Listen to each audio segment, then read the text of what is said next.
ngayo nguko iby'imvura yiriwe igweje umunsi wose mu gihugu hafi ya hose, ugahita ageze ntabwo tuzi ngo byari bimeze bite, ariko icyo tuzi ni uko ejo imvura yabujije abantu gukora yiriwe igwa, ariko urabona ko yangije n'ibintu.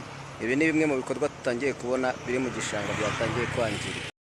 Ubundi mu busanzwe imvura itaguye igishanga cyabaga kimeze gutya, imirima yabaga imeze gutya, ariko murabona hakurya wagira ngo ni mu kiyaga, hariya naho hari hameze nk'aha. None ubu imirima yangiritse, imiceri yarengewe. Ibi ni ibiki mbona?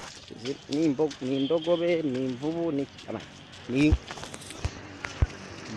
aba nibo abangaba abantu baragira izi nka. Aha turi mu gishanga cya Rufigiza, hari agace gahinzemo ibisheke. Aba bashumba ku masaha y'umugoroba nta mugore ujya uhanyura. Igishanga cya Rufigiza hari amasaha y'umugoroba. Ejo bundi umugore yahanyuranye n'umugabo we, umugabo mwambura umugore we. Byakozwe n'aba bashumba mubona birirwa baragiye izi nka. Amakuru twagiye twumva hirya no hino mu baturage, igishanga cya Rufigiza nacyo ni kinini, ariko nyine umutekano muke utezwa n'aba bashumba.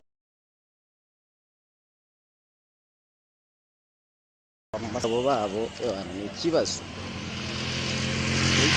gikomeye cyane, aho irondo rivuga ko ritakigira ahantu hateye ibisheke, aho izi soresore z'abashumba ziba ziri.